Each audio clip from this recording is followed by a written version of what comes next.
You are listening to I Am Refocused Radio with your host, Shamaya Reed. This show is designed to inspire you to live your purpose and regain your focus. And now, here's your host, Shamaya Reed.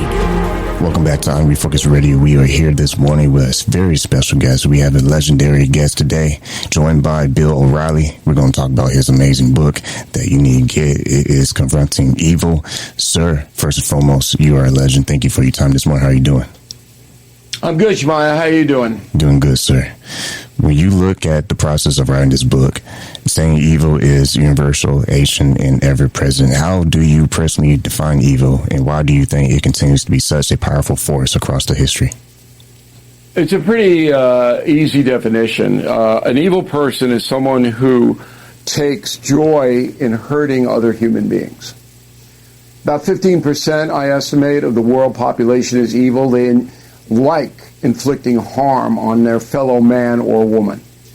And the problem is that the 85% of people who are not evil are also divided into people like me, and probably you, Shemaya, who want to stop the evildoers. But a vast majority of Americans look away. They're apathetic. They don't want to get involved. And that's why I wrote this book. You have to get involved now.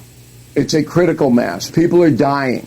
Just this morning, we all wake up in America to find that the Polish government had to shoot down drones fired by Russia and Putin. I mean, that is catastrophic because Putin is evil. He is on the cover of the book along with Hitler, the Ayatollah, and Mao. And then there are 14 other people we profile inside the book. And President Trump contained Putin the first time around, but Putin is a lot worse now than he was 6 years ago.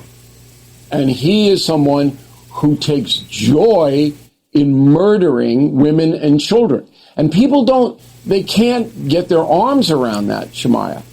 They just can't understand it. But it's true, and we have to acknowledge it. Once again, talking to our guest today, Bill O'Reilly, in his amazing book, Confronting Evil, Assessing the Worst of the Worst. You can go to his YouTube channel at Bill O'Reilly. Make sure you subscribe there today. My next question is, after researching so many different eras and personalities, what common traits or patterns stood out to you among history's worst of the worst? Money and power. That's what drives evil. So we look at the cartels and the billions of dollars they amass selling narcotics that kill people, hundreds of thousands, millions of people worldwide. They don't care. They got their money. With Putin, he's the richest man in the world. And where do you see how he made his money? But he's in it more for power. So was Hitler, so was Stalin, so was Mao. Total domination. There is no restraint on Vladimir Putin, none. Which is why he's getting so out of control. And the restraint has got to come from the United States and NATO. And I think President Trump realizes that now.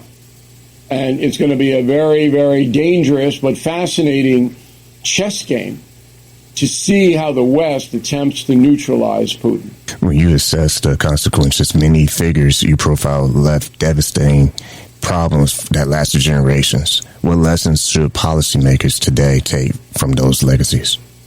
Well, they got to wise up. I mean, look at the Charlotte woman. If this isn't an example of pure, unadulterated evil, then I don't know what is. Yeah, the guy's mentally ill, but that doesn't excuse him, okay? He got on the bus. He put the knife in his pocket, okay? And he slaughters this woman. And you're looking at a guy who was arrested 14 times. And our system in America allowed him to walk the streets when he beat up his own sister, might have killed her just weeks before the bus incident in Charlotte.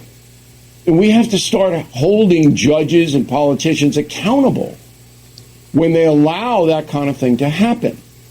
And the urgency is now, I think, at the top of the chart, which is why, this book is piquing a lot of interest. Because we have to stop this. We really have to start to make a stand against this barbarity. You referenced Genesis with Cain and Abel as the first example of evil.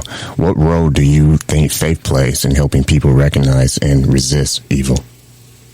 Well, it's easier to convince religious people that evil exists because that's what theology is based upon. All right, the struggle between good and evil, and you choose. You have free will. And the people who choose to do good, to choose to make their lives a positive force to help others, they gain everlasting reward. And the people who don't, who hurt other humans, they're damned. So if you are a believer, it's much easier to get through to you about what the struggle between good and evil is.